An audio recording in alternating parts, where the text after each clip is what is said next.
Welcome back. So now we would like to understand the current flow in a PN junction more quantitatively.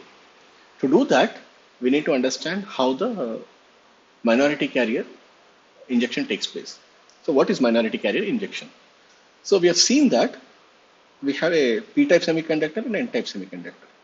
So the majority carriers are, here in this case it is holes, here electrons.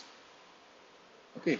It turns out that the the current flow in a PN junction is not dictated by the majority carriers, but it is actually dictated by the minority carriers. Okay. So what are the minority carriers now? Minority carriers in case of p-type semiconductor are electrons, and on the n-type it is holes. Okay. How these carriers flow is what is going to influence. Okay. So to understand that, we will actually draw a diagram multiple times today. So I'll just take a moment to just quickly run through that. So what we would like to plot is the minority carrier concentration as a function of position. So what I'll do is I'll take, let me say, x-axis, okay? And on the y-axis, I would like to plot the minority carrier concentration. So I'll just first denote my minus xp, which is the edge of the depletion region on the p side, and xn, which is the depletion with edge of the depletion region on the n side. So once I have this, what is the concentration of minority carriers in the n-type semiconductor? So the concentration of minority carriers I'll represent by, let me take this. So this is my, I'll say P, holes of the minority carriers, so P, but in the n-type semiconductor, and equilibrium minority carrier density is what I want to first find out. Okay, what is it going to be? Well, this is going to be, the same thing that we've been doing. So Ni square divided by the, in the n-type region, the majority carriers are the electrons. So electron concentration is going to be Nd, and the whole concentration at equilibrium is going to be Ni square by Nd. So I'll represent that in the axis here. And same thing I want to do on the p side. Okay. So how would you do that? So I can say there will be a, in this case, electrons are the minority carriers. So N, and just to denote that it's on the p side, I will put it as Np naught. I hope the notation is clear. If not, just take a moment, rewind the video, and then take a look at it. Okay. So essentially, we want to know the minority carrier density in both regions. Okay. Here, this is equal to Ni square divided by Na. All right. So this is how the equilibrium minority carrier concentrations are without any applied voltage. Right? Now, what happens when we apply a voltage? Okay, that's where a lot of interesting things happen, right? So, when we apply voltage, we said that we are actually injecting holes into the N side. Similarly, we are injecting electrons into the P side, right? So essentially, applied voltage is injecting, VA causes injection of minority carriers, right? Because we see that this is an n-type semiconductor and we're injecting holes into it. Similarly, into the p-type semiconductor we're injecting electrons. Okay, so the question we want to ask is, what is the concentration of holes at the edge of the depletion region?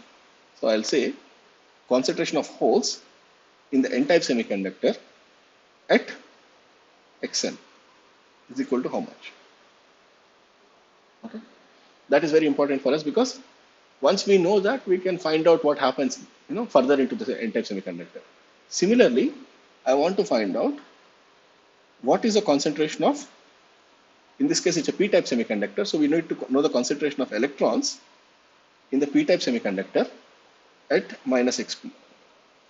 If I know this, then I can determine the rest of the concentrations, because I have the minority carrier diffusion equation with me, right? So how do we determine this? Remember, this quantity P of n is a non-equilibrium situation. It's going to be higher than the Pn naught. Pn naught was the equilibrium density, and we saw that Pn naught was relatively low, right? Because the doping was 10 power 14, 15, 16, whatever, and correspondingly the Pn naught will be lower, right? But now we are taking the majority carriers on the P side, which has a lot of them. It can be 10 power 16, and then we are injecting into the other side of the barrier. And we saw the barrier width was about 1 micron or so, right? That was a typical number I said. So we are easily injecting holes into the N side. So we are like putting too many minority carriers, right? So what happens? Okay, how do we determine this? Well, to understand the minority carrier dynamics, or whenever you have non-equilibrium situations, we introduce the concept of quasi-Fermi levels. So we'll make use of that. So I would like you to review, or try to recollect the carrier densities in terms of the quasi-Fermi levels. So what are they? So for electrons, we said electron concentration. Remember, I'm not writing the N naught. I'm not writing the equilibrium electron concentration, but I want to write the non-equilibrium electron concentration, and that is given by the quasi-Fermi level, right? So this is going to be Ni exponential. EF is going to be higher than EI for a N-type semiconductor. So EFN minus EI by KT. This is the definition of my quasi-Fermi level for a N-type semiconductor. For an electron, right? And what about the P? For the holes, it is going to be Ni exponential. If it's a P-type semiconductor, it's going to be lower than EI. So that's why it's going to be EI minus EFP by KT. Okay. Remember, I always, I guess for me, the way I remember it is, I'm using this as a reference level, Ni. My majority carriers are going to be higher than that. I just think about that and then I put my appropriate sign. Otherwise, there's a chance of getting confused with the sign in the exponential. Okay. So please form your whatever works for you. You just figure it out. All right. Okay. So you have these non-equilibrium. I won't write it. Non-equilibrium carrier densities. Right. So what? Well, you can take an NP product. Right? I said non-equilibrium means it's not equal to 0. Ni square. I said it's not equal to Ni square, right, for NP product. But now what exactly is it? So it turns out that if you take NP product, N into P is going to be Ni square exponential EF N minus EFP by KT. Right? So EA is going to get cancelled out in the exponentials and you get this. And what is this? This is simply equal to Ni square equal to exponential Q times V applied divided by KT. Okay. How does this help us? Well, it helps us because remember, why did I write applied voltage? You have to go back to the band diagrams we discussed in just the previous video, right? We said that the difference in the Fermi levels in the N and the P is basically the applied voltage. Okay. So now, how does this help us? Well, this is going to be applicable, right? This is valid. This is actually a very, very important relation. We call it actually the law of the junction. Okay, we just give it a name, but this is a very, very important relation in a PN junctions. Okay. So what happens is, what this is telling us is, this is valid all across the PN junction.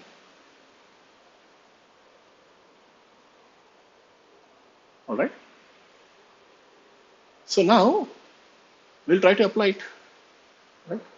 So let's try to apply first at this point XP minus XP. So what is N?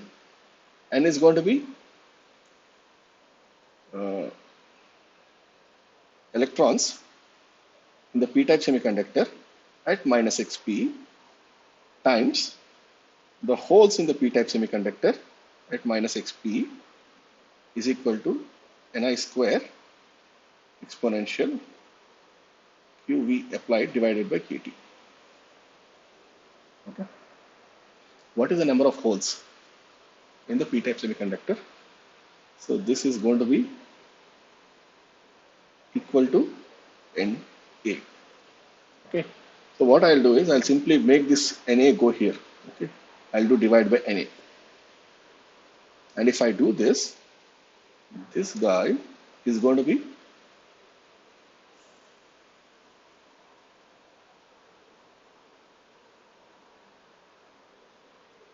NP naught.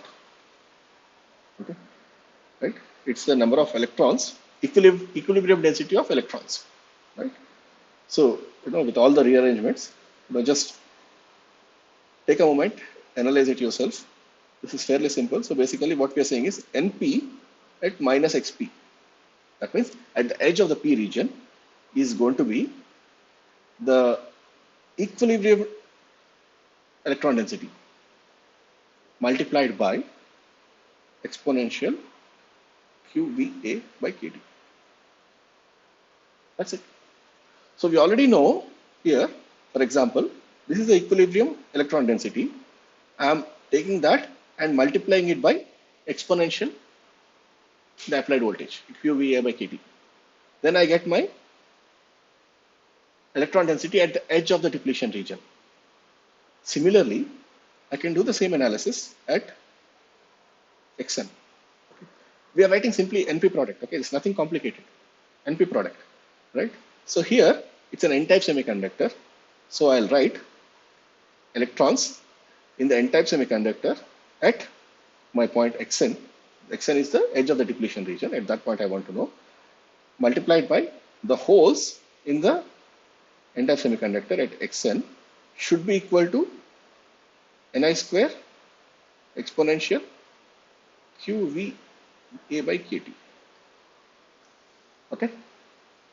So this is my law of the junction, right? Basically, NP product should be equal to Ni square exponential QVA by KT. When VA is 0, it becomes equilibrium situation. NP square equal to Ni square. Okay. So now what is this? Well, this guy is simply ND, and I'll take it to the other side. Okay. So I'll move it here to the other side and divide it by ND. And if I do this, this entire thing is going to be Pn naught, the equilibrium hole density in the N-type semiconductor. So my Pn at Xn is going to be the equilibrium density Pn naught exponential QVA by KT. That's it. So just by applying voltage, I am exponentially increasing the minority carriers at the edge of the depletion region. Okay. So this is what is happening. So now, how does this help us? Well, I mean, we are actually, let's clean it up. So this is, I hope this is, clear. In a video, we go a little fast because there is no response, there is no feedback from the students. So it might be a little fast. So if you are not sure, please take a few minutes and then pause it and then go back and review it.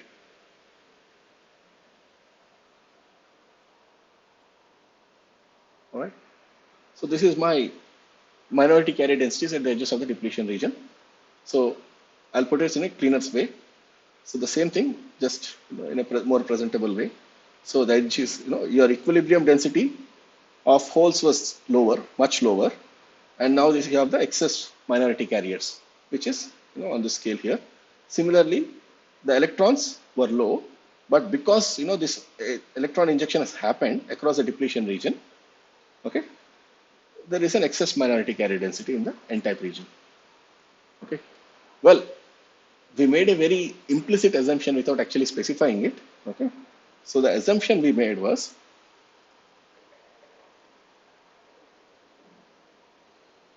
there is no generation or recombination in depletion region. Okay, this is actually not a very strong assumption. I mean, it's not a well qualified assumption, I would say. The reason is, whenever you take semiconductor out of equilibrium, it will try to come back to equilibrium. Okay. So we saw that if you introduce excess electron hole pairs, they will recombine and come back to equilibrium. Similarly, if you remove electron hole pairs, that is what we did in the depletion region, electron hole pairs will be generated and then it will try to come back to equilibrium. So there is going to be some generation of electron hole pairs. That is going to influence your current slightly. Okay. But for now we are neglecting it. The reason is uh, it makes our mathematics simpler for now. And in the end, we'll show you the effect of violating this assumption. It's not going to be that significant. So we say, okay, it's fine, even if we neglect it. Okay. So we say, it's a kind of a roundabout way of proving something, right? If you want to prove x equal to y, we can start out by actually saying that x is not equal to y. But if you do that, you're still consistent. So, x equal to y is okay. It's not, sorry, x is not equal to y is not consistent. So x has to be equal to y. That's sort of a proof, right? We are doing something similar here. Okay. So essentially, when we are saying that there is no generational recombination, we are saying that Pn and Np does not change across depletion region. All right. Okay, so this is what your excess minority carrier looks like. Now, let's do a quick sanity check. I mean, I mentioned this, but just for completeness, let's say if Va equal to 0, what happens? Your minority carrier density, Pn, is going to equal to Pn naught. Similarly, Np is equal to Np naught. So this is equilibrium. Only when applied voltage is not equal to 0, then you have non-equilibrium situations. Okay. Now, the next question is, how does the minority carrier density change with position? So all we have done so far is, we know the minority carrier density at the edges of the depletion region. How does it change with position? Okay.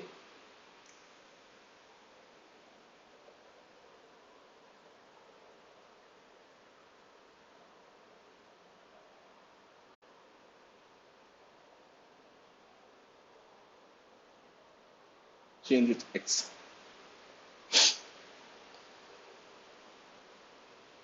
Think about it. Or, you might recall in the third week, I think we have done, we have discussed the minority carrier diffusion equation, MCDE, right? So we have taken a situation wherein you have, let's say, a semiconductor, and somehow we are introducing some minority carriers here.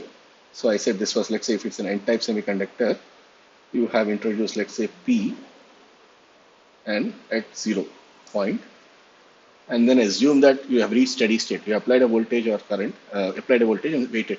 Okay. So we are introducing a steady number of Pn naught, Pn at 0. What happens to the density as you move into the semiconductor? So we have taken the case of, we have to steady state and diffusion terms were there, right? I don't remember which case it was, but one of the cases was this. Okay. So we saw that when you have a situation like this, there's going to be an exponential decay. Right? That's exactly what, we will not solve it now.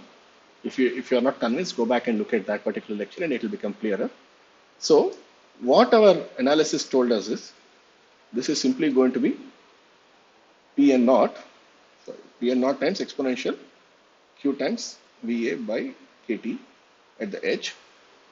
And then if you're going into the semiconductor, here this is going to be simply exponential minus x by L. Is it going to be P or Ln? It's going to be minority carrier diffusion length. So this is going to be Lp. Okay. Similarly, on this side, this is going to be exponential x by Lp. Ln, sorry. Here minority carriers are electrons, so it's going to be xln. I removed the minus because x is minus on this side, so I just left it for that. So x is going to be minus, so it's going to decay. Okay. And we know, of course, this is basically Np naught exponential QVA by KT. Okay. So you have these excess minority carriers, and they're going to decay into the semiconductor. Okay. And how was this obtained? This is actually obtained by solving MCDE. Okay, so I mentioned that you have essentially this point is a source, excess minority carriers at XP. Sorry, this is XN, right? This is XN, and for all x greater than XN, it's going to be yeah. Okay. In fact, if you want to be exact, I should correct myself here. This is not simply x. This is x minus xn, right? Because at x equal to xn, this is going to be the maximum Pn naught into exponential QVA. Okay. Well, that is okay, but you get the picture what it is, right? That's a more exact way of representing. All right. So now what happens to the band diagram? Okay. The band diagram becomes slightly more complicated. But we know what happens whenever you have a decay, exponential decay in the minority carriers, that will show up as a straight line on the band diagram, right? So we have taken the original, forward bias PN junction. So this is basically lower. So this is going to be my Q times VBI minus V applied. So the barrier has reduced. And you have the majority carriers, which are electrons here. And the majority carriers is more or less same. But we have injected a number of minority carriers here. Okay. So basically, this is showing you that minority carriers. I'm sorry. So yeah, here you have electrons, and you are injecting them into the p side. The moment you come into the p side, it essentially becomes minority carrier, right? So this is my point of excess electrons, and here this is excess holes, which are minority carriers. And as you go deeper into the n-type semiconductor, these holes will recombine with electrons, and eventually the quasi-Fermi level will go back and merge with the Fermi level. Okay. So similarly, on the p side, we have injected electrons here, which are the minority carriers. As we go deeper into the p-type semiconductor, the holes will recombine with electrons. Sorry, in this case, electrons will recombine with holes, and then they go back to the equilibrium Fermi level. So remember always, this is the majority carrier Fermi level, right? So majority carrier Fermi level does not change much, change significantly. There's going to be some slope, but it's very small. Of course, it also depends on how much excess minority carriers you have introduced. If you have introduced a lot of minority carriers, then it will change. Anyway, that was electron hole production in the case we discussed for the MCDE in the week 6. I think it was lecture 6, I believe, or lecture 5. So there we are producing both electron and holes, but now we are simply injecting only electrons or holes. Okay. So the majority carrier line, the EF for the majority carriers is going to be flat. Okay. So if you look at this band diagram, can you tell me where is the semiconductor in equilibrium, where it is not in equilibrium? Well, it is in non-equilibrium for minus x. Well, actually, this is minus xp, let's say. This is xn. So it is going to be non-equilibrium for a few diffusion lengths, right? This is basically few diffusion lengths, few LPL, write it. Sorry, this is for p-type, so ln, few ln. Similarly, this is few LP. So for the entire region here, spanning the depletion region and a few diffusion lengths outside that as well, this is going to be non-equilibrium. Okay, everything else outside is in equilibrium, so that's why we see that the Fermi level is constant. There's only one Fermi level. Whenever you have splitting of Fermi level into two quasi-Fermi levels, that's a sign that we are in non-equilibrium situation. Okay. So we have excess, in this case, excess holes. Here you have excess electrons. Okay. How do we know that it's the minority carrier? Because minority carriers will change. Majority carriers are not changing, right? You don't need to know much. You just, I can give you this, just these lines, which are the band diagrams, and then that will tell you everything you need to know. Okay, so it's that simple. So yeah, this essentially clears up the concepts.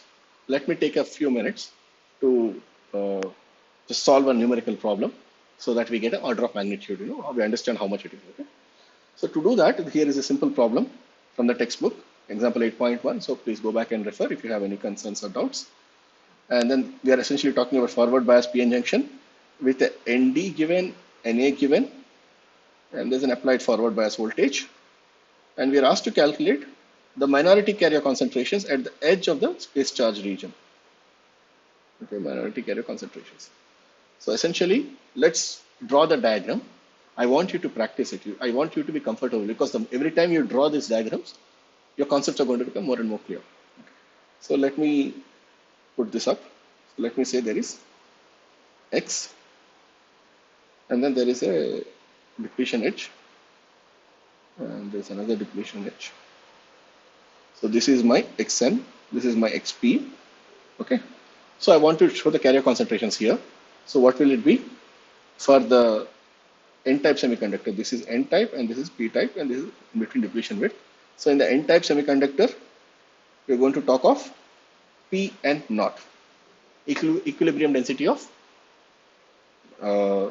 holes, and that is going to be equal to Ni square divided by the donor concentration. In this case, this is 10 power 16. Okay, so I'll say this is approximately 10 power 4. I'll leave it there. Okay. What about the P-type semiconductor? P-type has a slightly lower carrier concentration, sorry, lower doping density. So the minority carrier concentration is going to be slightly higher. So here I want NP naught equal to Ni square divided by 6 into 10 power 15. Okay. So, I mean, it will be some number you could just calculate. I'll take it as 5, so it will be 2. If I'm not wrong, it should be something like 2 into 10 power 4, maybe something like that. Okay. So please make sure that you verify these answers. So you have the initial equilibrium densities. Now, how do you find the total minority carrier concentration for a forward bias? So it is going to be somewhere here. The holes is going to be higher than the equilibrium density, right?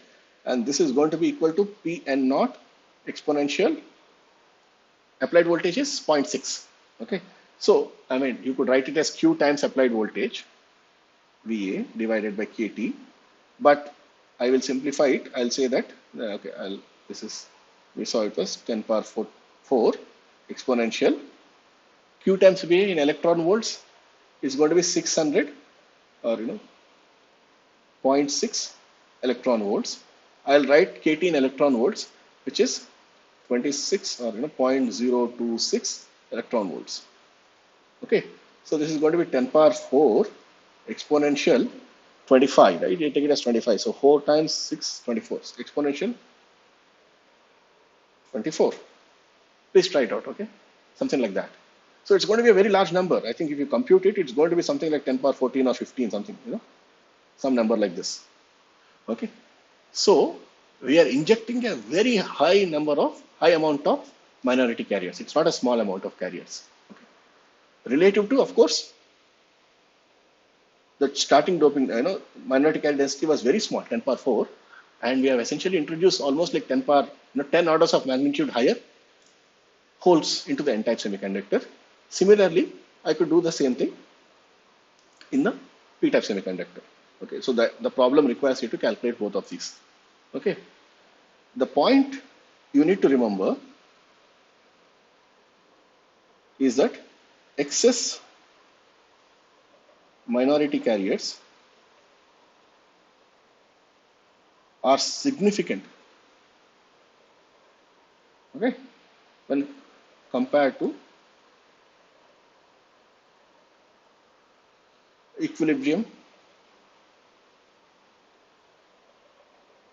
minority carrier density.